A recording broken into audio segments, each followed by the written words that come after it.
Lord, because you are Jesus. You are Jesus na nagtubos sa aming mga kasalanan. You are our Savior, the Alpha and Omega. Napakarami mong description, Panginoon, sapagkat napakarami mong qualities.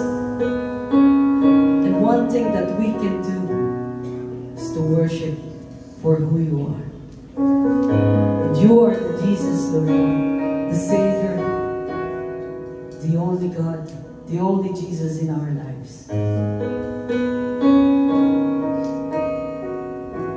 Let's continue to worship our King.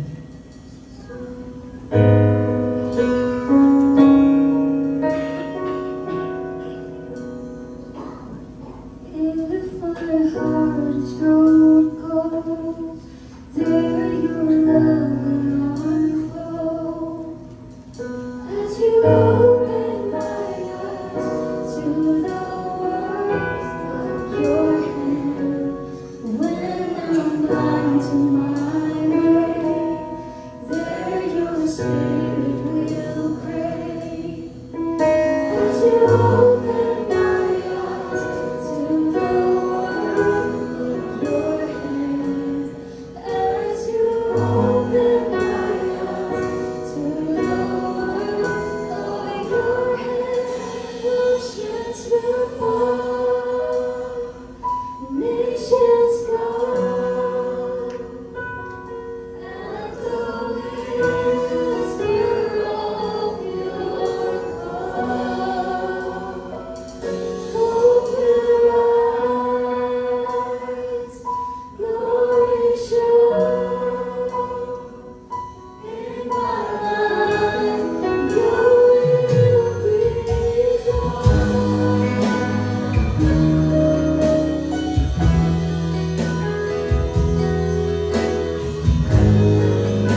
God, Heavenly Father. We thank you, Lord God, sa buhay at kalakasan ng Panginoon. Na muli mong ipinagkaloob sa bawat isa, na pinagtipon-tipon mo kami ngayon, Panginoon, upang sambahin ang banal mong pangalan, Panginoon. Lord, may our strength that comes from you, Panginoon, ay magamit namin to glorify your name, to worship you, Panginoon, every day. Dahil, Panginoon, kahit hindi kami kumakanta, kahit na anong ginagawa namin, lahat ng yun ay ginagawa namin para sa iyo. So, use us, Panginoon, clean our hearts, Panginoon, so that we may glorify your name, Panginoon. We thank you, Lord God, for each and every one na naandito, Panginoon, na sumasamba sa iyo. Bless them, Panginoon, abundantly. Not just in material things, Panginoon, but most of all, in spiritual needs, Panginoon. Dahil marami sa amin dito may pinagdaraanan. Marami sa amin dito, Panginoon, na may mga karamdaman. Heal them, Panginoon. Kayo po magbibigay ng kagalingan sa kanilang physical na katawan. Kayo po magpapagaling sa kanilang puso, Panginoon, na nasasaktan. Sa kanilang isip, Panginoon, na hindi matigil, Panginoon, kakaisip, Lord God. Lord, strengthen our hearts. And Lord God, tulungan mo kami na mas manalig at mas magkaroon ng pananampalataya sa kaya mong gawin, Lord God. We thank you, Lord God, sa umagang ito na binigay sa amin. At sa aming pag-aaralan, Panginoon, kayo po nawa, Lord God, ang siyang mag-iwan sa amin ng iyong mga salita upang masagawa po namin ito sa araw-araw namin pamumuhay. Bless our pastor, Lord, na magtutulong sa amin na gagamitin po ninyo. We thank you, Lord God, in the name of Jesus. Amen.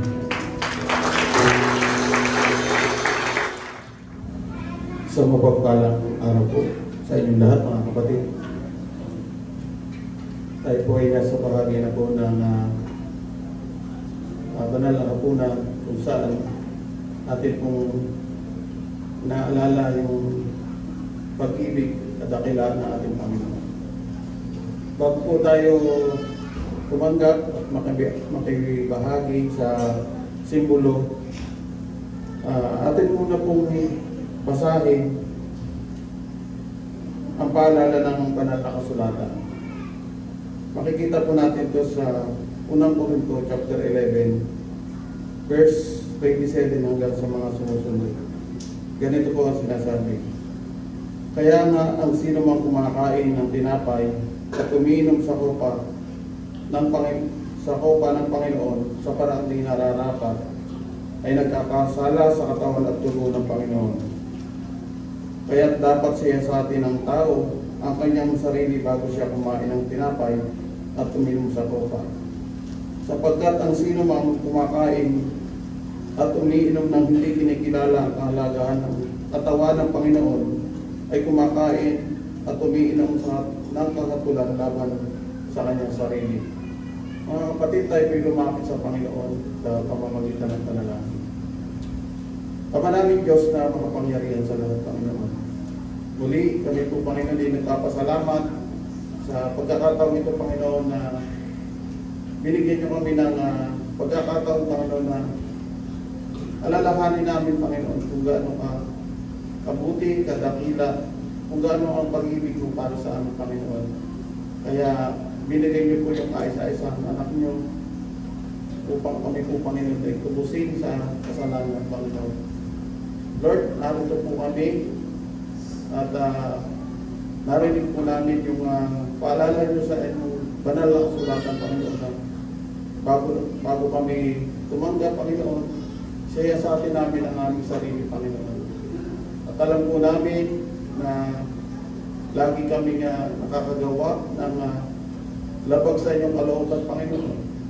Nagkakasala kami, Panginoon, sa aming isip, sa salita, sa gawa, Panginoon. Linisin niyo kami, Lord, upang maging katanggap-tanggap sa inyo, Panginoon, ang gawain nito, Panginoon. Kaya, Panginoon, maraming salamat. Sa inyo po namin binabalik ang papuri at pagsamba. Salamat sa pangalan ng Panginoon Jesus. Amen. Sabi niya po dito sa unang Korinto chapter 11 verse 23 hanggang sa sumusunod, sapagkat ito ang turo na tinanggap ko mula sa Panginoon at ibinibigay ko naman sa inyo. Noong gabi siya ipagkanulo, ang Panginoong Yesus ay dumampot ng tinapay, nagpasalamat at pinagpira-pira sa iyo at sinabi, ito ang aking katawan na nihahandog para sa inyo. Gawin ninyo ito bilang pag-alala sa akin. Mga kapatid, tanggapin po natin ang sa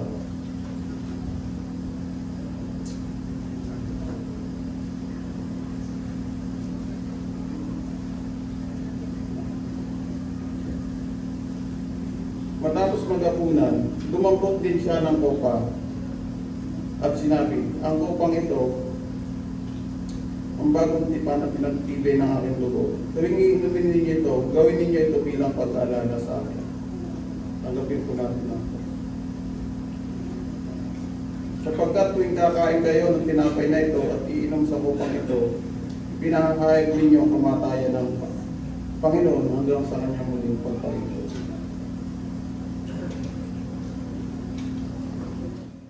Magandang umaga po sa ating lahat.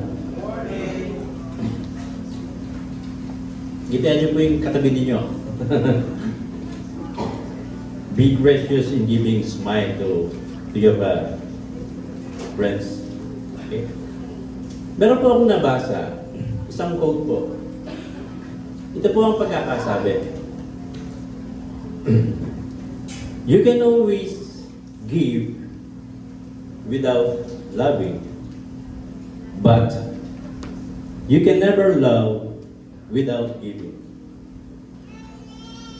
Nung binasa ko po ito, sabi ko, totoo nga. I can give something to you without saying, I love you. But I can never love without giving. I cannot express sa iyo kung di ako magbibigay. Okay? When it comes to forgiving, generous ka ba? Sabihin mo sa katabi mo, generous ka ba? Di ba? Ang Diyos po ay ang bunga po ng pagmamahal ay pagbibigay. Tama po ba? Nagbibigay ka kasi nagmamahal ka. Di ba? Ang Ama, nagbigay dahil nagmamahal. So, pati nyo lang po ito. Alam na alam po niyo yung verse na ito. Di ba? John 3:16. For God so loved the world that He gave His only Son. Sino po yung binigay niya? The only one, Jesus. Dito po makikita natin yung pagiging generosity ng ating Panginoon. Because there is only one, Jesus in heaven. Di ba? Pero, binigay po ng Diyos yung kanyang kaisa-isang anak para sa iyo. To save you.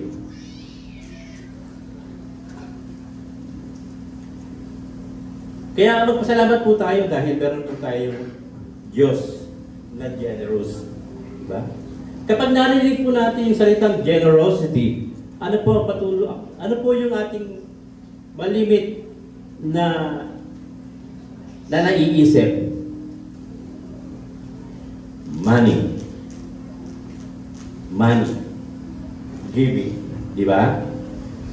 When it comes to generosity, ito po yung laging naiisip natin. Pero, kung ating pong titignan, ang Diyos po ay napaka-generous sa atin. Diba? Sabi niya po dun sa Corinthians 8:7, okay? Napakaganda po ng pagkakasabi sa Corinthians, diba? Since you excel in so many ways, in your faith, your gifted speakers, your knowledge, your enthusiasm, and your love from us, I want you to excel also in this gracious act of giving. This is not my idea. This is God's idea. If you give, you will receive. Whatever you sow, you will reap. That is the standard, or that is the principle of God. Kaya nga po dun sa 2 Corinthians 9 verse 6, no? Sabi doon, ano po sabi doon sa 2 Corinthians verse 9? There is joy in giving, correct? Sino po yung masayang nagbibigay sa Panginoon? Di ba? Because in return, meron pong kapalit. Di ba? Yung ating pong pagbibigay. But this is saying, who sows sparingly will also reap sparingly. And who sow bountifully will also reap bountifully. Sino po yung, may mga tao po minsan, gusto nilang mag-reap ng bountiful po. Pero kukunti naman po yung kanilang itinatanim. Kung gusto niyo po bumali ng marami, dapat po magtanim po tayo ng marami. Okay? At ang sabi po dito, and God is able to make all grace abound towards you, that you always, having all sufficiency in all things, may have an abundance for His mercy, for every good works. Okay? So, God loved the cheerful giver. Kung tatandaan po niyo, meron pong dalawang tao nagpunta po sa church, sa sinagoga, okay? Na nagbigay ng kanila pong gift, di ba? Yung isa nagbigay ng kanyang kahuli-huli pera, at yung isa naman ay nagbigay, okay? So alam po natin dito kung sino po yung generous, di ba? Yung tao na nagbigay ng wala, yun na lang yung pera niya, pero binigay niya po. Kasi yung may pera kang 5,000, nagbigay ka ng 1,000 at meron pa rin 4,000 sa wallet ko, hindi po yung generous. Di ba? So back to John 3:16, God gave His only Son. Okay? Meron pong sacrificial giving. Okay? Na nagsasakripisyo po tayo. So kaya I challenge you, church, na tayo po ay magbigay para sa Panginoon. Tayo po lahat ay manalangin. Dakilang Diyos na makapangyarihan sa lahat, kami po ay nagpapasalamat sapagkat muli po kami po ay iyong iningatan, ginabayan. Salamat po Panginoon sa patuloy na pagpapalang ibinibigay mo sa bawat isa. Salamat po sa pag-iingat mo sa aming mga trabaho na siyang amin pong nagagamit Panginoon pang tustusan yung aming pong mga pangangailangan. Lord, sa iyo po namin nais itaas ang aming pong mga offerings, ang aming pong mga tithes. Ikaw po sana magpala nito upang sa ganang Panginoon ay maabot pa ng yung salita Panginoon ng mga tao hindi man nakakakita. Tulungan mo ang bawat manggagawa Panginoon ng church na ito. At ikaw po patuloy na mag-ingat sa bawat isa. Sa pangalan po ni Jesus, amin po itong pinapasalamatan. Amen. Good morning po sa lahat ng anak ng Diyos. Are you blessed this morning? Handa na po ba tayong mag-aral muli ng salita ng Diyos? Alright. So gusto kong puntahan po natin yung ating banal na kasulatan at buksan natin yung ating Bible doon sa Hebrews chapter 12 verse 1 and verse 2. At atin po itong babasahin, pag-aaralan. Ano ho? At ating nga po pakikinggan ang mensahe ngayong umaga all about remembering the faithful. Kahapon po sabi All Souls Day, ngayon naman po ay All Saints Day, sabi po nila. So, anyway, para makarelate tayo doon sa nga napapanahon ngayon, gawin po nating biblical yung selebrasyon ito na pinagdidiwang ng mga Pilipino. No? Let us remember the faithful servants of the Lord. And sa tuwing dumarating po yung November 1 and November 2, marami po, as I have said, bumibisita po sa mga mahal sa buhay sa sementeryo, nag-aalay po ng bulaklak, nagtitirik ng kandila, yung iba naman po ay naroon para manalangin. Hindi ho para ipanalangin sa mga Kristiyano, hindi ho para ipag-pray yung namatay. Hindi ho. Kundi para ipagpasalamat, yung kanilang naging buhay, yung kanilang alaala, ipagpasalamat yung kanilang legacy na iniwan sa atin na mga buhay. Ano ho?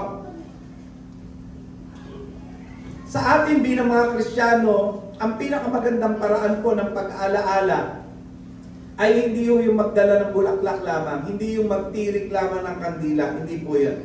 Hindi po yung pagluha sa nakaraan, kundi mga kapatid, yung patuloy na pagsasagawa ng mga nasimulan ng mga mahal natin sa buhay na namayapa na. Dito po sa Hebrews chapter 11, bigyan ko po na kayo ng background bago natin basahin. Binanggit po ni Apostle Paul, o kung sino man po yung sumulat ng Hebreo, kasi hindi binanggit, ano po, yung bawat bayani ng pananampalataya. Binanggit po dyan si Abel, binanggit po dyan si Noah, si Abraham, si Sarah, si Moses, at marami pa pong iba. At pagsabit po dito sa chapter 12, ano ho, makikita ho natin, tayo po ay tinatawag ng Diyos para ipagpatuloy yung laban na nasimulan ng mga heroes of faith na ito. Now, tignan po natin doon sa chapter 12, verse 1 and verse 2.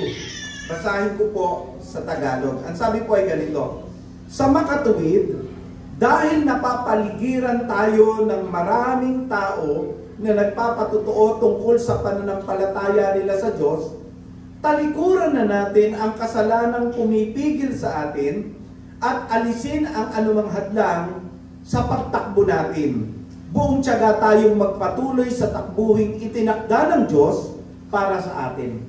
Ituon natin ang ating paningin kay Jesus na siyang sandigan ng ating pananampalataya mula sa simula hanggang sa katapusan. Tiniis niya ang paghihirap sa krus at hindi niya ito ikinahiya dahil iniisip niya ang kalagayang naghihintay sa kanya. At ngayon nga ay nakaupo na siya sa kanan ng trono ng Diyos. Ang Remembrance Sunday, katulad po ngayon, ay pag-alaala. Hindi pa tapos yung karera ng pananampalataya na ikaw ang kasunod nila sa takbuhin pong ito sa panahon ngayon. May tatlong bagay po tayo na dapat po nating isaalang-alang. Unang-una mga kapatid ay ito. Remember their faith. Sa Christian race na ito, na dapat po nating ipagpatuloy, ano ho? We have to remember the faith of those who already passed away. Those heroes of faith. Ipagpatuloy po natin at alalahanin po natin yung pananampalataya. Ang pananampalataya o ang kanilang pananampalataya ang magsisilbing inspirasyon natin. Kaya nga po sabi dito, since we are surrounded by such great cloud of witnesses. Doon po sa Hebrews chapter 12 verse 1, part of that. Makita po natin, binanggit po dyan yung salitang witnesses. No? Dito po, yung salitang witness ay hindi nangangahulugang taong nanonood mula sa langit. Hindi po. Kundi mga taong nagpatunay ng katapatan ng Diyos sa kanilang sariling buhay. Hindi po sila audience ng ating performance, hindi po. Kundi evidence ng ating pananampalataya. No? Yung mga nauna sa atin na mananampalataya from the Old Testament hanggang sa panahon po ng New Testament, katulad po nila Noah, nila Abel, nila Sarah, Moses, at iba pa pong nagsilbi sa Panginoon. Ang kanilang buhay ay nagsisilbing patutuo na ang Diyos ay tapat at mapagkakatiwalaan kahit kailan.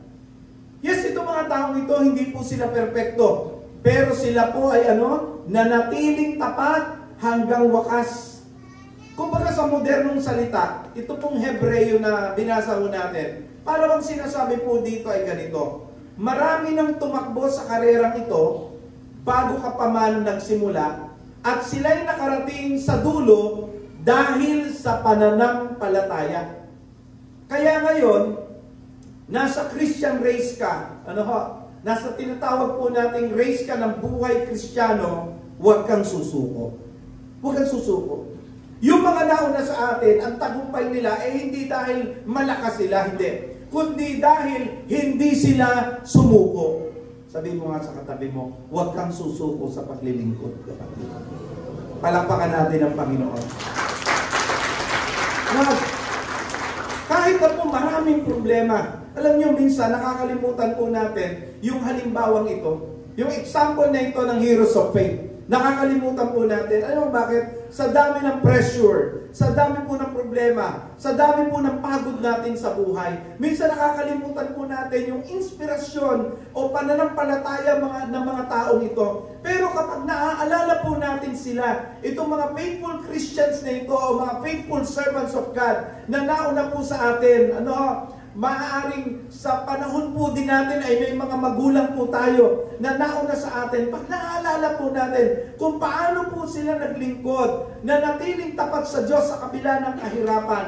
Pag naalala po natin yung mga pastor at missionary na nauna ho sa atin, na andun na po sila sa langit, pero yung kanila pong pananampalataya ay naiwan sa atin. Pag naaalala po natin yon, tayo po ay nagkakaroon ng pag-aalab sa ating puso. Lalong nag-uuma po yung puso natin na maglingkod sa Panginoon. At nasasabi po natin yung ganito, kung sila nga ay nagtagumpay sa tulong ng Diyos, kaya ko rin. Kaya ko rin. Sabi mo nga yung kaya ko rin. Parang hindi yan. Medyo may conviction. Sabi niyo po, kaya ko rin. Ganyan nga po. Kaya po natin. Tingnan mo si Abel. Doon sa Hebrews chapter 11 verse 4, though he is dead, ano po ang sabi ng Bible? He still speaks by faith. Kaya kahit patay na po siya, buhay pa rin po yung kanyang patotoo dahil yung totoong pananampalataya hindi po nalilibing. Yung tao nalilibing yung mananampalataya. Pero yung totoong pananampalataya niya, hindi po nalilibing yun. Nagpapatuloy po yun. Kaya nga po, sabi po si Abel patay na, pero yung kanyang pananampalataya ay nagsasalita pa rin hanggang ngayon sa panahon po natin. Si Noah, binanggit po dyan sa Hebrews chapter 11, nagtiwala po ang taong ito sa Panginoon. Kahit na parang sa dami ng taong yon, parang siya na lang po yung nag-iisang nagtitiwala sa Diyos kasama ng kanyang pamilya. Pero siya po'y nagpatuloy. Alam niyo mga kapatid, kapag ikaw ay naniniwalang tapat ka, kahit mag-isa ka na lang, susunod ka sa yapak tulad ni Noah. Susunod ka sa yapak ng pananampalataya. Hindi ka susuko. Magpapatuloy ka. At yun po yung sinasabi po sa atin, we have to remember the faith of those who served the Lord before. Alalahanin natin yung pananampalataya. Tingnan niyo po si Abraham. Iniwan niya po yung comfort zone po niya. Para po sumunod sa pangako ng Diyos. And bawat hakbang po niya ay paalaala na faith is moving even when you don't know where. Kahit na hindi mo alam kung saan. Pag naroon ang pananampalataya mo sa Diyos, alam mong dadaling ka ng Diyos sa maganda. Amen po ba? So we have to remember their faith. Itong mga nauna sa atin, nangamatay na, alalahanin natin yung pananampalataya nila na nagsasabing, you have to continue kahit hindi mo alam kung saan. Kapag kasama mo ang Diyos, tiyak maganda ang hangganan. Tiyak po yan. Sabi nga po ni Billy Graham, the greatest legacy one can pass on to one's children and grandchildren is not money or material things, but legacy of character and faith. Yan ang magandang pamana. Amen? Sino po dito yung mga magulang na marami pong ipamamana sa mga anak? Meron po. Sino po dito yung merong mga malalaking lupain? O lupa sa paso. Paso, meron. Yan, okay. Sino po dito ang may pamamanang limpak-limpak na salapi? Wala. Wala po. Konting pera. Sino po rito ang may pamamana na negosyo? Ano ka mag-pray tayo? Parang ang hirap naman ng church natin. Wala man lang tayo maipamana. Kawawa naman. Pero alam ko po kahit paano meron eh. Pero kung ang tingin natin, di pastor, wala talaga ako maipamamana. Well mga kapatid, the greatest pamana na pwede mong ipamana sa anak mo, the greatest legacy that you can pass on sa mga anak mo, hindi yung kayamanan, hindi yung material na bagay, yung character and faith. Ang tunay na pamana ng mga tapat na mananampalataya, again, hindi po lupa o ari-arian o kayamanan, kundi yung pamana ng pananampalataya na dapat nilang ipagpatuloy hanggang sa mga susunod na henerasyon. Amen! Isipin niyo po, kung wala po tayong ipamamana sa mga anak natin na pananampalataya, sino po magpapatuloy nito? Dapat po sa mga anak natin, non-negotiable yung paglilingkod sa Panginoon. Kaya kung yung anak ninyo parang inactive na po sa paglilingkod, parang sabi nga po ay papatay-patay na yung kanyang ilaw ng pananampalataya, pakikalabit nyo po at sabihin mo, anak, yan ang alang may papamana ko sa iyo, ayaw mo pang tanggapin? Aba anak, magpakasipag ka sa paglilingkod sa Panginoon, gayahin mo kami. Amen po ba, yung mga parents? Gayahin mo kami. Nakita mo bang tamad kami sa paglilingkod? Nakita mo bang kami ay nagpabanjing-banjing sa paglilingkod? Abay, kung nakikita mo kaming masipag, dapat magpakasipag ka.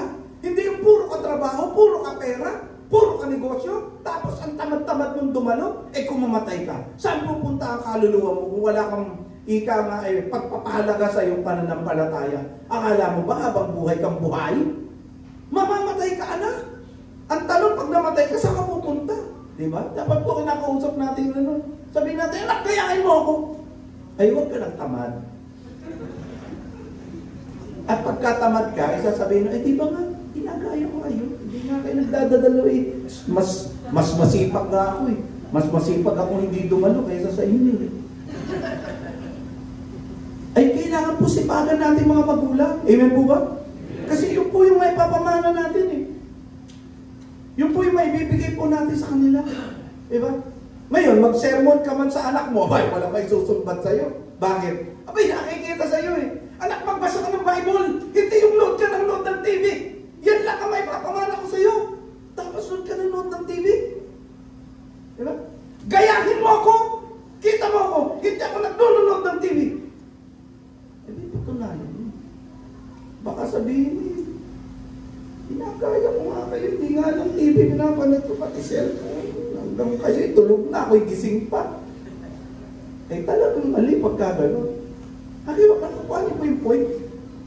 When we remember the faith of those who served the Lord before, it gives and it should inspire our hearts na dapat ito may pamana ko sa susunod na henerasyon, yung pananampalataya na meron ako. Mga kapatid, alalahanin natin, pasalamatan natin yung mga taong ginamit ng Diyos kung bakit meron tayong pananampalataya ngayon. Ako, I remember my Tio Romy. Siya po kasi yung ginamit ng Diyos para makakilala kami sa Panginoon. Alalahanin natin ang mga taong ito na ginamit ng Diyos sa buhay natin. Pasalamatan natin ang Diyos dahil ginamit sila ni Lord para makakilala tayo, mga kapatid. Amen po ba?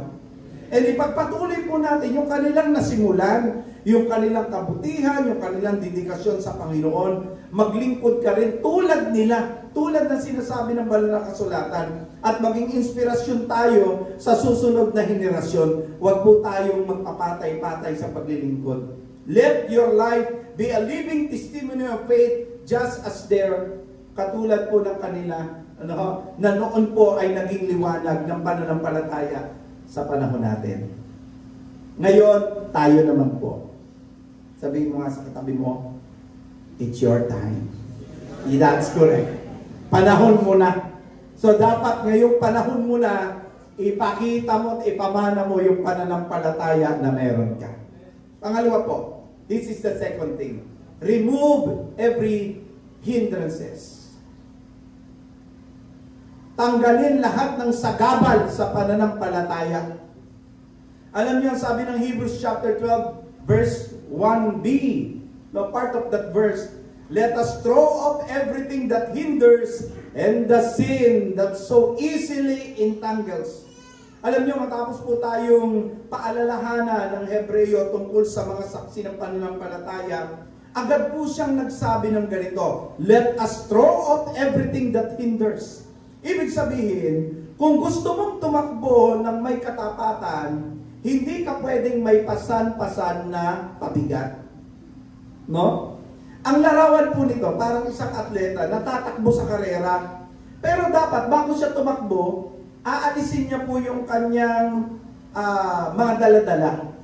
Kailangan tanggalin niya yung backpack niya, tanggalin niya po yung lahat na makakahadlang sa kanyang pagtakbo para malaya po siyang makakilos. Kasi hindi po siya makakatakbo ng maayos kung meron po siyang backpack, meron po siyang daladalang mga gamit. Hindi. Kailangan tanggalin niya yon. Hindi siya dapat magdala ng mga gamit na yan. Dala niya yung boots niya, di ba? Dala niya yung wallet niya. Hindi. Bakit po? Dagdag timbang yun eh. Dagdag timbang. Ibig sabihin, kapag meron siyang daladala, no, bibigat siya, babagal yung kanyang pagtakbo. Ang buhay Kristiyano, ganun din. Yung buhay Kristiyano, ganun din mga kapatid. Yung mga bagay na, sabi nga po, pwedeng ang tingin natin hindi naman kasalanan panglabas. No, hindi obvious na kasalanan panlabas. Pero hadlang sa pagtakbo natin sa pananampalataya, dapat tanggalin natin. Kasi makakaabala po yun sa pagtakbo po natin. Ano kaya itong mga bagay na ito na hindi naman parang obvious na kasalanan, no?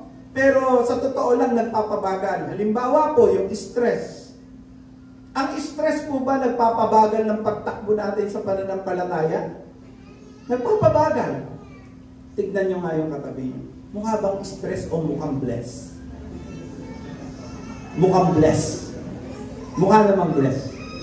Mas marami ang mukhang stress. Hindi. Okay. Nagpapabagal yan eh. Yung stress.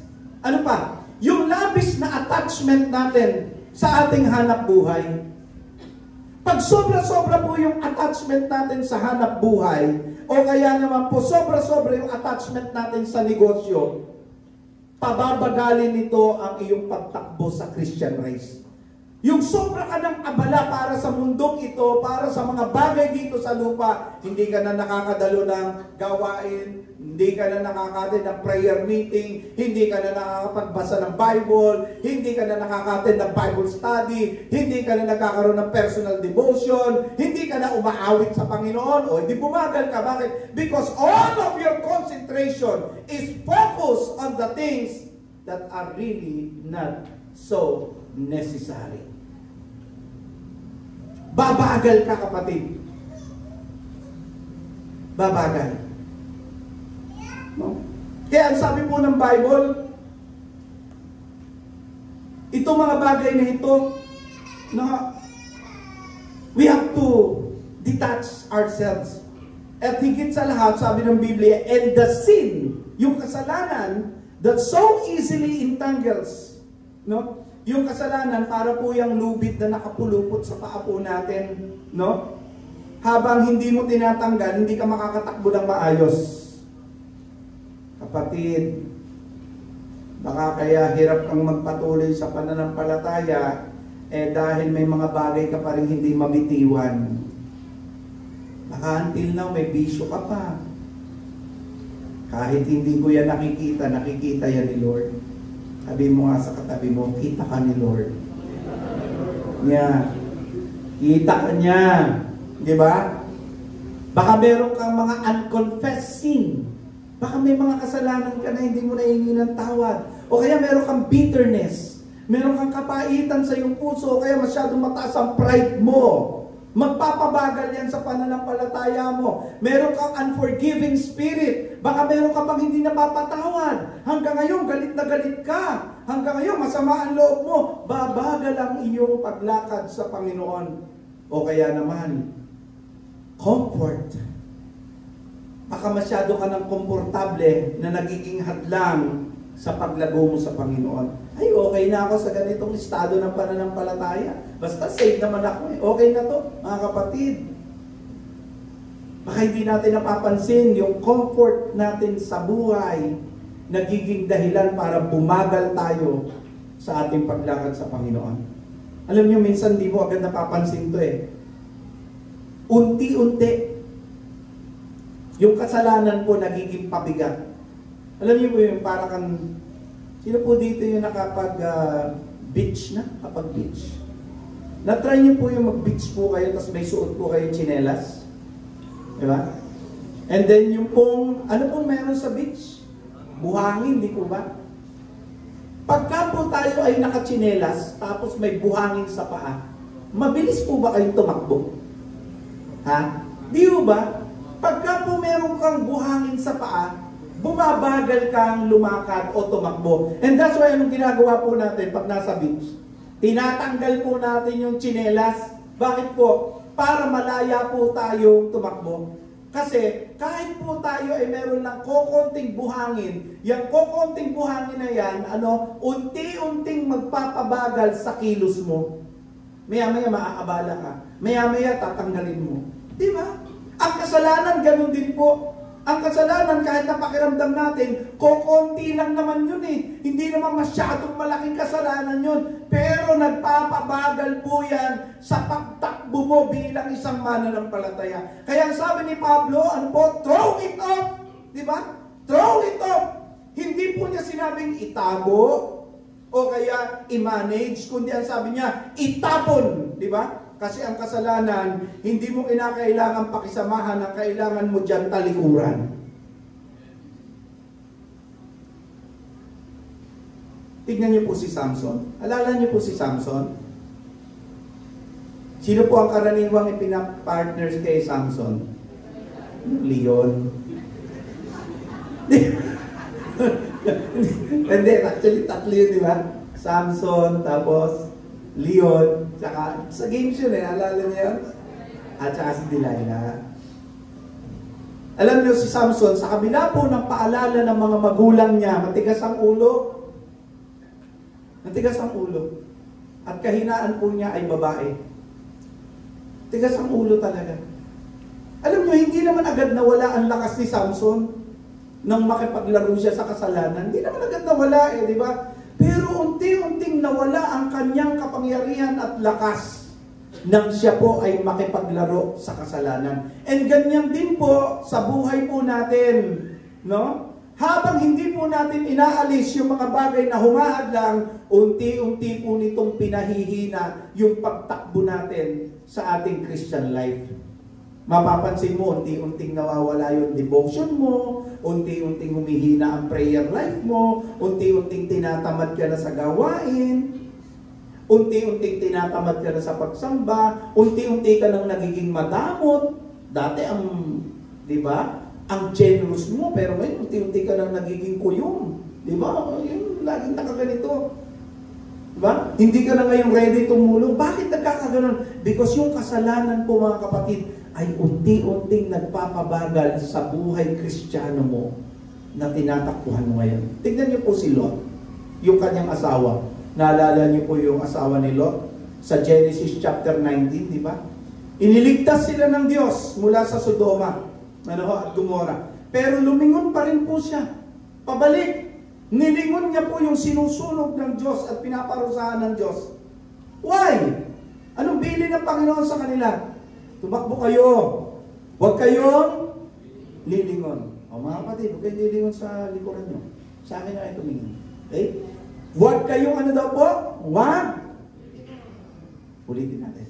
Ano po ang sabi kay Lot at sa kanyang pamilya? Huwag lilingon. Maliwanag po yung instruction. Para ma-save kayo, huwag kayong lilingon. Ito po, siguro dala ng kanyang panghihinayang. Ano ho? Dala po ng kanyang ikama po ay yung bang maaari niyang mamiss kung ano yung meron doon. Sinabi ng Panginoon huwag lilingon, itong asawa ni Lot hindi makatiis. Pwede sigurong chismosa to.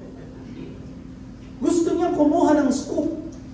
Ano kayang meron? Ba't kaya sinabi ni Lord huwag lilingon? Subukan ko kayang lumingon. Tayo kung minsan kung ano yung binabawal, yun ang ginagawa natin eh. Kasi katuwiran natin, masarap yung bawal. Minsan para tayong bata, pag sinabi, huwag mong gagalawin yan. Tingnan niyo yung mga bata, kung ano yung sinabi mong huwag galawin, ginagalaw. Pero pag sinabi mo naman, sige, galawin mo, ayaw mong gumalaw. Napansin niyo ba yun? So maaaring ito, hinayang or pwedeng chismosa. Ano kaya ang meron? Yung chismosa, pakialamero po yun eh. Pakialamera. Bakit po? Nangingialam ng buhay ng may buhay. Maaaring ganun po ito eh. Bakit po? Nilingon niya eh. Ano po nangyari sa kanya? Ha? Tama po. Naging haliging asin. Mga kapatid, kapag hindi po natin kayang iwan ang ating Sodoma at Gomora, hindi tayo makakasunod sa bagong landas na nais ng Diyos na tahakin po natin. Baka po panay po ang lingon natin sa nakaraan po natin. Panahon na po, huwag mo nang lingunin ang nakaraan mo. Meron ng bagong daan na nilalakaran ka. At yan ay si Jesus. Sabi ni Jesus, I am the way, the truth, and the life. Walang makakapunta sa Ama kundi sa pamagitan ko. Kung lagi kang lilingon sa likod mo, lagi kang lilingon sa nakaraan mo, hindi ka makakatakbo ng maayos, di mo mararating yung destination mo. Alam niyo, sabi ng pag-aaral, kahit 0.5 kilogram lang, 0.5 na madadagdag sa sapatos ng isang atleta, pwede po itong magpabagal sa pagtakbo po niya. 0.5 lang ha, 0.5 kilogram lang. Pero pwedeng magpabagal sa kanya. Alam niyo, ganun din po sa spiritual life po natin. Kahit maliit lang na kasalanan, pero paulit-ulit natin ginagawa, pwedeng pabagalin ito ang pagtakbo natin sa ating pananampalataya. Sa isang marathon, merong isang tumatakbo, dala-dala yung backpack. Sabi ng kasama niya, ba't dala mo yan? Matakbo siya. Dala niya yung backpack. Bakit dala mo yan? Sabi niya, kasi may mga gamit dito na baka kailanganin ko sa pagtakbo ko. Parang tumatagal, napansin niya, napapagod siya. Yung iba, nauna na, naiiwan siya. Dahil mabigat-bigat yung kanyang dala. Kahit nung una magaan, pero habang tumatagal, bumibigat. Alam niyo kung anong ginawa niya? Hinubad niya na yung bag niya, iniwan niya na, saka lang po siya nakahabol papunta sa finish line. Alam niyo, kahit tong mic na to magaan, pag ito hinawakan mo ng 2 linggo, mabigat na to. 2 linggo ka nakaganto. Sino po dito ang gusto ng challenge? Hawakan mo to dito 2 linggo. Babalik kami after 2 weeks. Babalikan ka namin. Tignan ko lang kung pagbalik namin dito nakababa na yan. Bakit? Pastor, ang bigat nung una magaan yan. Ganun po ang kasalanan Ang kasalanan, nakala mo nung una magaan, hindi naman masyadong nakakapagpabagal sa'yo. Pero ang totoo po mga kapatid, kahit maliit lang yan, pero paulit-ulit mo ginagawa, nakakapagpabigat yan. No? Kaya po, hanggat bit-bit mo pa ang bigat ng nakaraan o ng kasalanan, hindi ka makakatakbo ng may kalayaan. You cannot run fast when you are carrying your past. Hindi ka makakatakbo ng mabilis hanggat dala-dala mo ang nakaraan. Sabi ni John Owen, sabi niya, be killing sin or sin will be killing you. Kapag hindi mo pinatay ang kasalanan, ikaw ang unti-unting papatayin ito. Kaya kung gusto mong tumakbo na may pagtatagumpay, kailangan alisin mo ang lahat ng nagpapabigat, even the hidden weights. Mga kapatid, kung gusto mong tumakbo sa pananampalatayang Kristiyano hanggang wakas, kailangan nating magpakalinis, magpakahinok sa disiplina. And there are practical steps para magawa natin ito. Number 1 is identify the hindrances. Ano ba nagpapabagal sa spiritual growth mo? Tanggalin mo. Pangalawa is confess and let go. Diba? Don't justify the sin. Crucify it. Pangatlo, discipline your focus. Diba? Replace distractions with devotion and sin with surrender. Halimbawa, Wednesday, instead na nanonood po kayo ng teleserye, samahan nyo na lang kami rito sa Power Night. Samahan nyo po yung ating mga prayer warriors. Instead na ikaw ay nagkukuskus-piga araw ng Wednesday, wala mo muna yan. Yan naman labahin na hindi na uubos. Tama po ba? Yung mga gawaing bahay, hindi na uubos yan. Sino po rito ang nagsasabi na ang gawaing bahay ay nauubos, natatapos? Ay, hindi. Ubus na ang lakas mo, yung gawaing bahay, hindi pa. So, ano gagawin mo? Iwan mo muna. Di ba? Sa halip na ikaw ay nakaupo, nagpe-Facebook, pumunta ka na lang dito sa Power Night, dumalo ka. At mabe-bless ka. Amen po ba? Di ba? Pangatlo, discipline your focus. As I have said, and ito yung pang-apat, run light, run right. The lighter your load, the stronger your stride. Sa madaling sabi, hindi sapat na maalala lang po natin itong mga naunang mananampalataya at lingkod ng Diyos na tapat na tumakbo. Kailangan din po nating alisin yung mga sagabal para magawa po nating sundan yung yapak ng mga heroes of faith na binasa po natin o nabanggit po natin. Are you still with me, church? Palakpakan natin ang Lord. Right. Ito na po, we're on the last point ng ating pag-aaral. Run with perseverance. Run with perseverance. Tumakbo tayo hindi para mapanood ng iba. Tumakbo po tayo para makasama si Jesus hanggang wakas. Sabi po ng chapter 12 verse 1 and 2, part of that verses, and let us run with perseverance the race marked out for us, fixing our eyes on Jesus, the pioneer and perfecter of our faith. So matapos po tayong paalalahanan na alisin ang mga sagabal, ang sabi po ng manunulat ng Hebreo, let us run with perseverance. Ang salitang perseverance dito mga kapatid, galing sa Griego na hepomonei. Hepomonei na ang ibig pong sabihin ay matatag na pagtitiis. Kahit mahirap, kahit matagal, kahit masakit. No? Ang buhay Kristiyano po hindi sprint. Ang buhay Kristiyano po ay marathon. Ano pong pagkakaiba ng sprint sa marathon? Ano pong pagkakaiba? Yung sprint po ay mabagal, mabilis. Mabilis po ito. Di ba? Pero yung marathon po? Mabagal. Pero mahaba ang takbuhin. Sino po rito nakasali na ng marathon bukod kay Pastor Noli? Ako po yung nakasali na rin po ng marathon Ayan, Pastor Brother Buboy, sino pa? Ano pa ba nakasali ng marathon sa inyo? Ang marathon po, kailangan matyaga ka. Kailangan matyaga. Ang sprint po, maikli, pero kailangan mabilis ka. Ang Christian race po, hindi pabilisan. Patyagaan.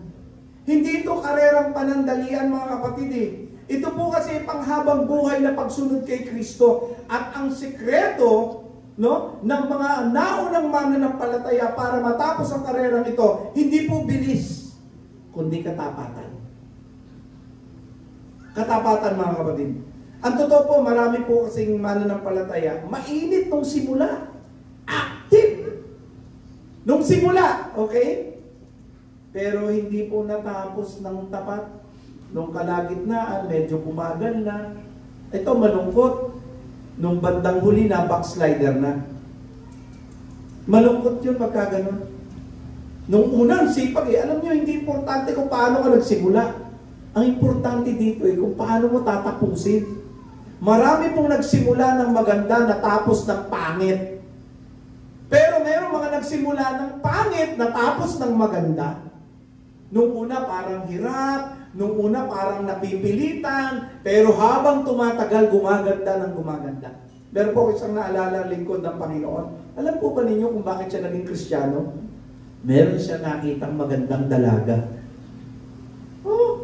So nung nakita niya magandang dalaga, ito yung pumukaw ng kanyang puso. At ang sabi niya, kahit na ka ang ipagawa sa akin, basta maibigan lang niya ako. So alam niyo kung anong nangyari? Nung sinabi sa kanya na ikaw ay aaralan, sige! Nagpa-Bible study ho siya. Nung nadinig po niya na kailangan siyang bautismuhan, alang-alang doon sa babae na kanyang nagugustuhan, nagpa-bautismo siya. Habang tumatagal, pangit ang simula, Bakit po? Kasi ang motivation po ay dahil sa pagmamahal sa babae. Pero habang tumatagal, nag-aaral ng salita ng Diyos, unti-unti pong naliwanagan ang isip niya. Mali pala yung purpose niya kung bakit siya naroon. Nakilala niyang tunay si Kristo. Doon niya na-realize, na si Kristo pala, inialay yung buhay para sa kanya. Kaya isang araw, in-approach niya yung pastor. Ang sabi po niya, totoo po ito. Sabi niya, Pastor Egay, nung una Eka, totoo, kaya ako umaten dito. Kasi Eka, gusto ko yun. Pero ngayon Eka, na-realize ko mali pala. Ako ba Eka, pwedeng tumanggap ng tunay na pagtanggap sa Panginoon? Ang sabi po ni Pastor Egay Baronia, maaari, bakit hindi? Alam niyo kung anong po nangyari. On that the same day na nag-decide po siya ng tunay na pagtanggap, sa unang pagkakataon, kasi yung una po ligo eh. Yung unang bautismo niya, ligo. Bakit ligo? Wala pong kahulugan eh. Nabautismohan siya dahil doon sa babae. Pero alam niyo ito sa ikalawang pagkakataon, no? Na siya po ay umibig pero hindi na doon sa babae. Sa tunay na umiibig sa kanya. Yan ay si Kristo. On that the same day, na-baptize po siya sa ilog, sa Vista Verde. At alam niyo po kung ano na po siya ngayon? Siya po isang matapat at masipag na elder ng church sa Church of Christ at Pulo, Indang, Cavite. Panit ang simula, pero ang ganda ng dulo. At ang kanyang mga anak ngayon, member ng praise and worship team, nangunguna sa mga gawain, mga leaders yung kanyang mga anak sa gawain ng mga kabataan. Pangit ang simula, but along the way maganda ang kinalabasan at ang dulo, naniniwala akong magiging maganda. Merong iba, ang ganda ng simula eh. Ang sipag sa gawain, laging nagbabasa ng Bible, tapos yung tumatagal-tagal na dahil nakatingin sa tao, no? Natitisod-tisod, tinamad magbasa ng Bible, tinamad umatin ng gawain, mas masipag na lang sa hanap buhay, mas masipag na lang sa makamundo. Later on, nung siya'y nagkasakit, doon lang naalala, patawag mo si Pastor, baka mamatay ako. Nung dinadalaw ni Pastor, galit na galit niya. Pastor naman na yan eh, lagi na ang dalaw ng dalaw. Tapos nung magkasakit na, di na pinagdadalaw, patawag mo si Pastor, magpapapray ako. Mga kapatid, kung po pwede po, katulad ng sinabi ni Paul, yung simula po natin hanggang dulo, ma-realize po natin, marathon ito. May mga Kristiyano magaling sa umpisa, pero napagod sa gitna o naligaw sa dulo. Kaya sabi ng Hebreo, run with perseverance. Huwag kang tumigil, huwag kang sumuko, tumakbo ka pa rin kahit mabagal, basta tuloy-tuloy. Sabihin mo nga sa kapatid mo, tuloy-tuloy lang kapatid. Yan. Di ba? And habang nagpapatuloy ka, huwag kang kanino nakatingin. Huwag kang titingin sa akin. Bakit? Kasi may makikita kang kapulaan sa akin eh. Huwag mong titignan yung pananampalataya ng katabi mo. Kasi kung minsan ang lakas makahawa noon, pag inaaya ka, tara, dumalo tayo, oh, ba't ako dadalo? Eh si, elder pa yun, hindi naman nadalo, tamad doon. Oh, ba't naman yun ang titignan mo? Yung elder na tamad na sinasabi mo. Bakit naman hindi mo tignan yung mga kapatirang masisipag? O ikaw na mismo. O kaya naman, better, ang tignan mo ay katulad ng sinabi ng Panginoon, fix your eyes on Jesus. Bakit? Kasi kung saan ka nakatingin, doon ka pupunta. Kung saan ka nakatingin, doon ka pupunta.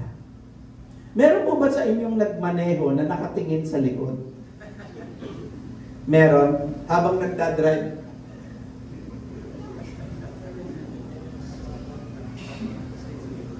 Yung anak ko, Rosé, hiramin ko to ha.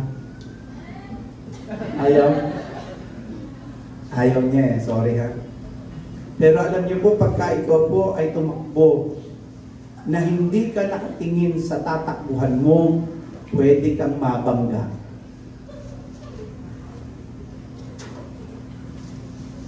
Kung saan ka nakatingin, doon ang punta mo. Tama po? Tama po? Hindi pwedeng dito ka nakatingin, dito ka pupunta. Diba? Saan ka pupunta? Dito. Ba't dito ka pupunta? Dito ka nakatingin.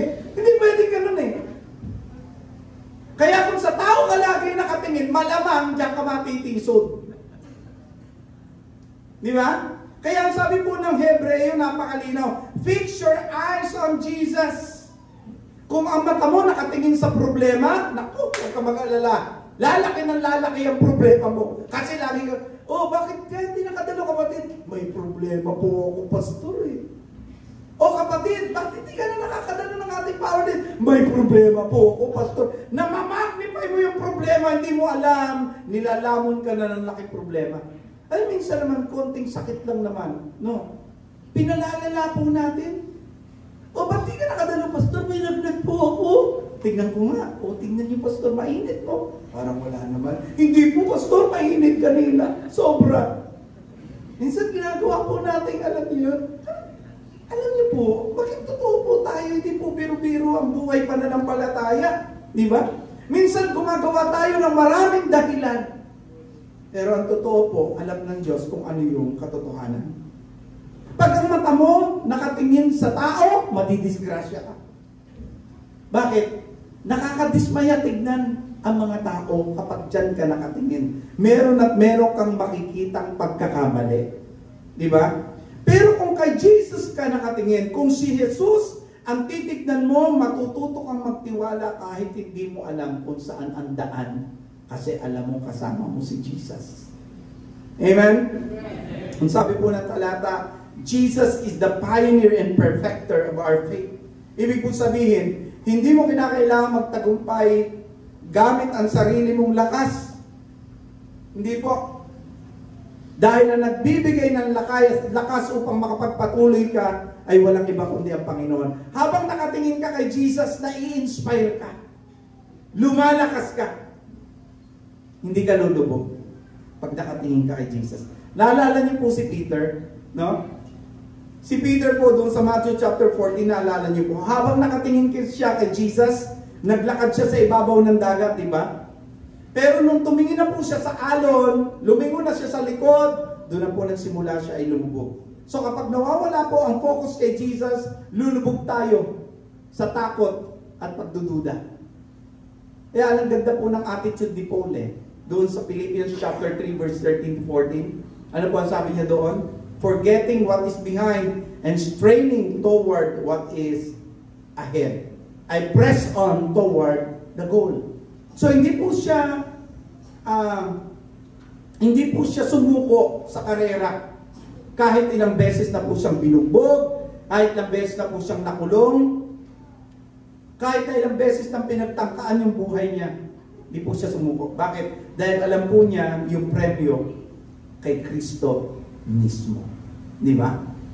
So meron pong isang ultramarathon runner na tumatakbo ng 100 kilometers.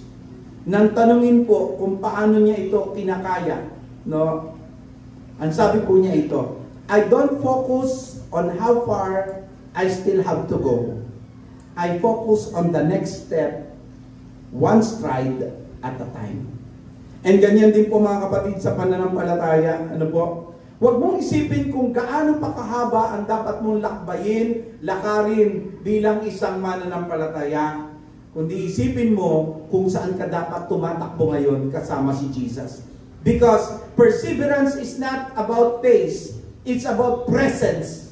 The presence of Christ who runs with you. Palapakan natin ang Panginoon sa mga Sabi ni Corrie ten Boom, sabi po niya, if you look at the world, you'll be distressed.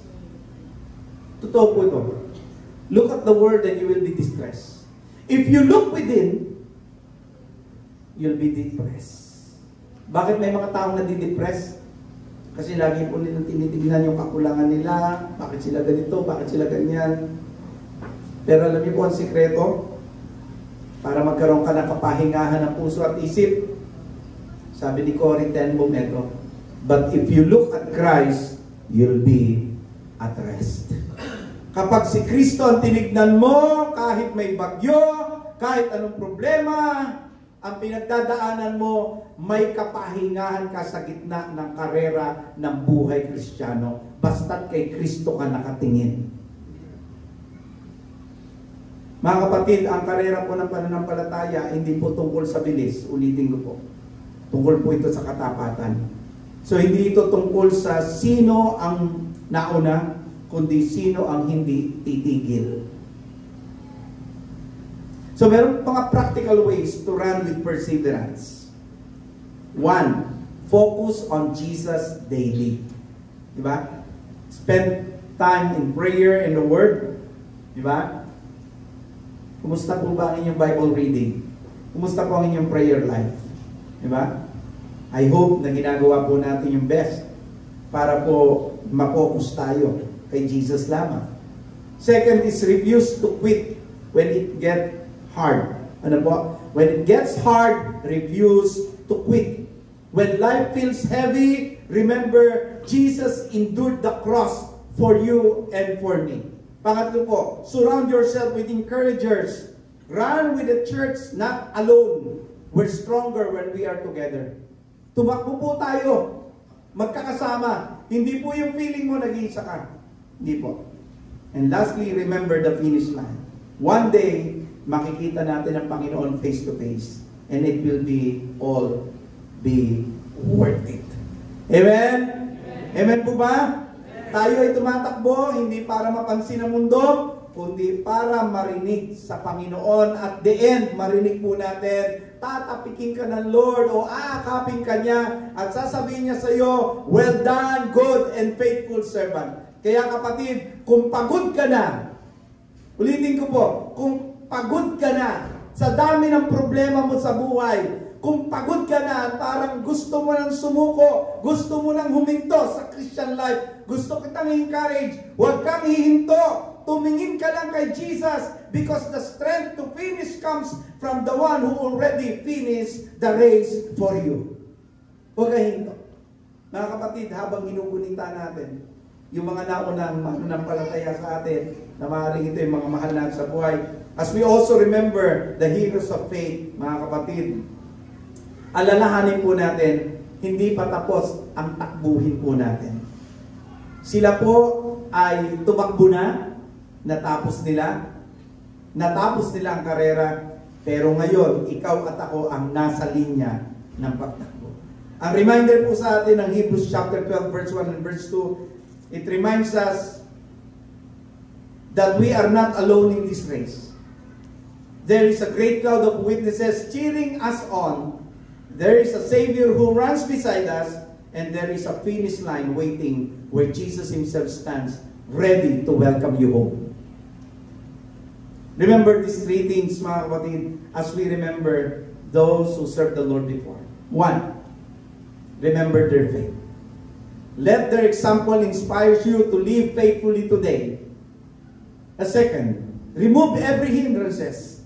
Let go of sin and anything that slows your walk with the Lord Jesus Christ. And lastly, run with perseverance. Keep your eyes on our Lord Jesus Christ, the author and finisher of our faith. Sabi po ng Panginoon through Paul, 2 Timothy chapter 4 verse 7, I have fought the good fight. I have finished the race.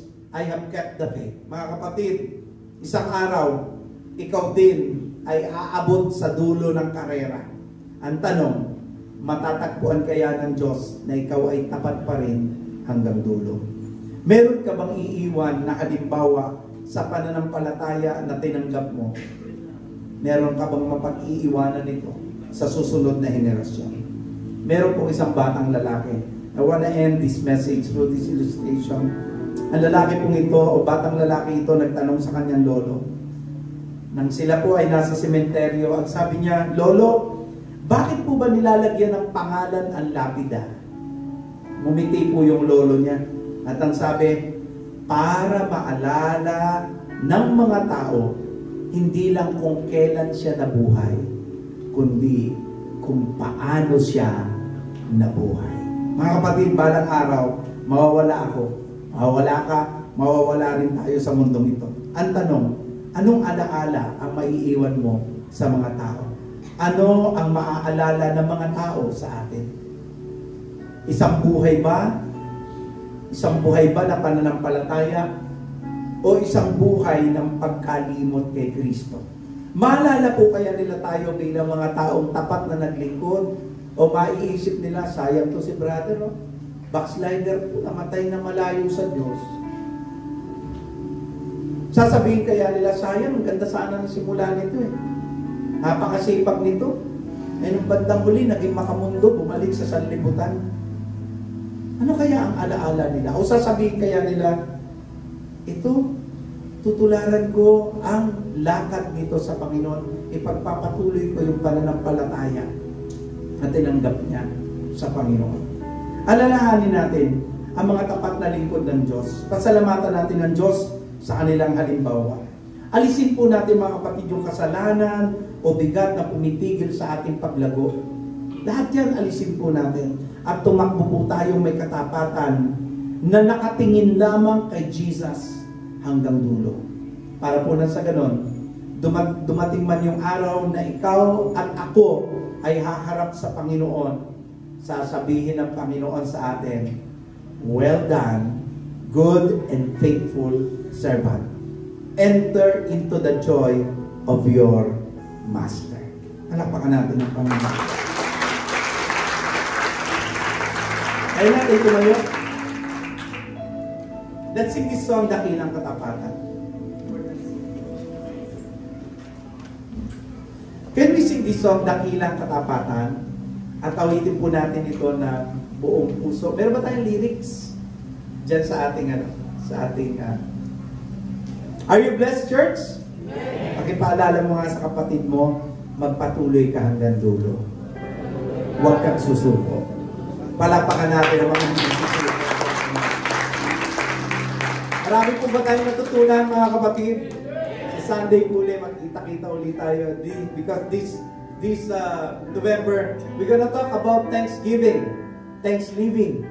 Ito po yung ating pag-uusapan. And don't forget, on 16th, we have to remember na we have to invite our friends, relatives, kapitbahay, para sama-sama po tayong magpasalamat sa Diyos. Let's sing this song, Dakilang Katapatan. Come on, praise Him. Join me.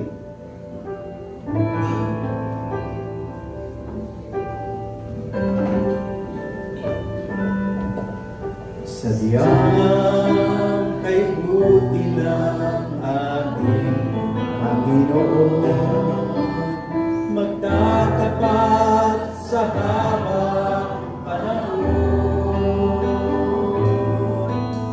maging sa kabila ng ating pagkukulang, biyaya niya'y patuloy na daan. Katulad ng pagsikat ng mundong araw, patuloy siyang nagbibigay tanglaw. Kaya sa puso ko't nadamit, katapatan niya'y aking purihin. Dakilang ka, O Diyos, tapat ka ng tunay, magmula pa sa ugat ng aming lahir. Mundo'y matunaw, mamaasahan ng langit, maging hanggang wakas nitong buhay.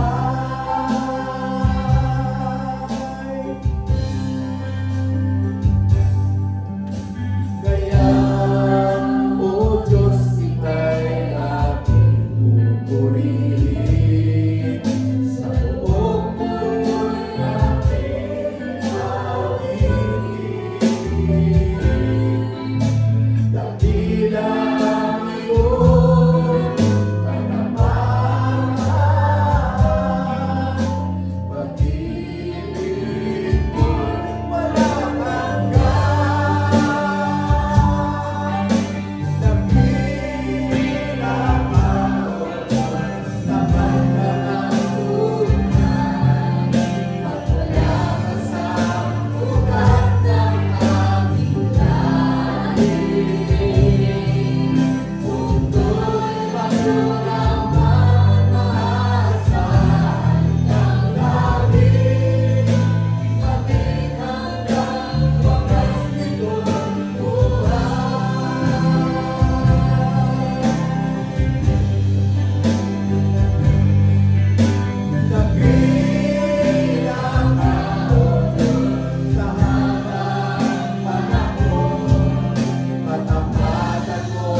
Maraming salamat po, O Diyos, sa iyong mga salita na nagpapaalala sa amin kung paano ang mga unang lingkod mo, Diyos, ay nagpatuloy sa kabila ng mga pinagdaanan po nila. Lord, it's true that Christian race is not a sprint. This is a marathon, Panginoon.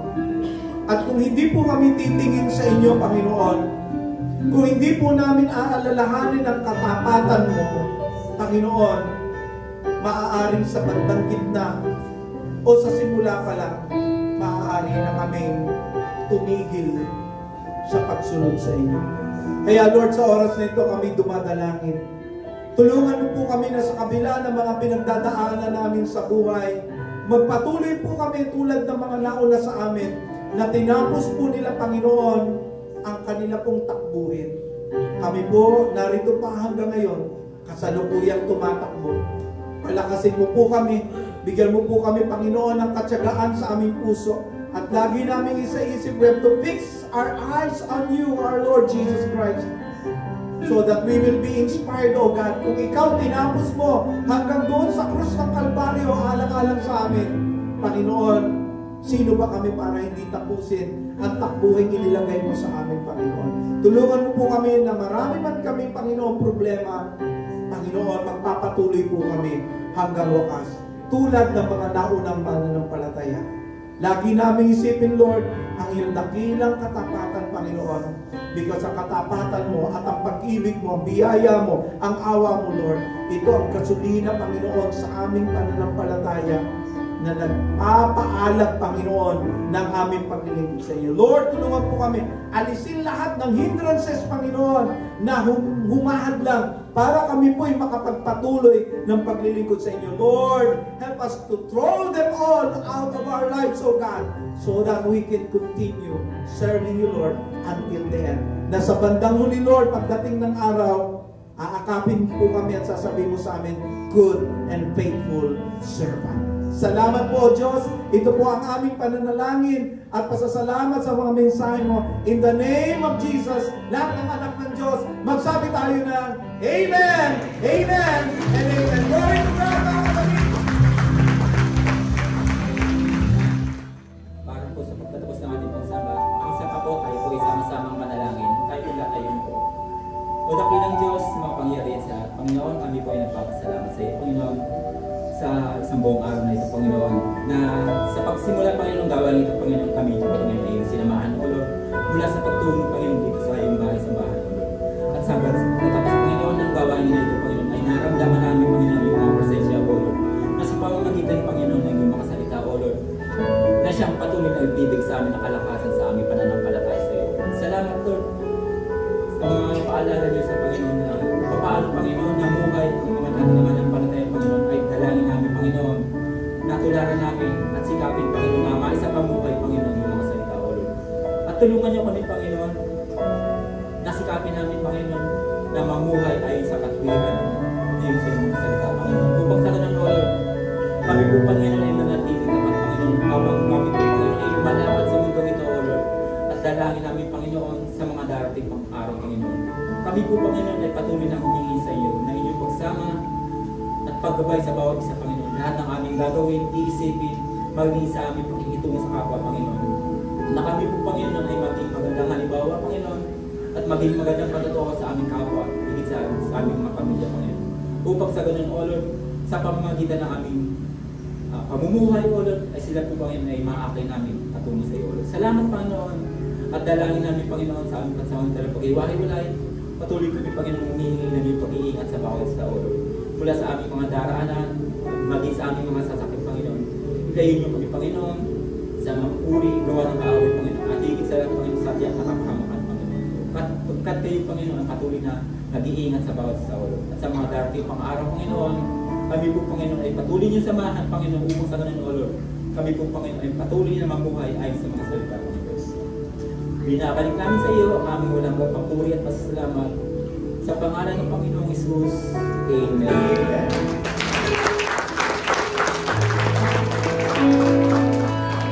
Kasi natin natin ang mga kamay at tanggapin ang pagpapala.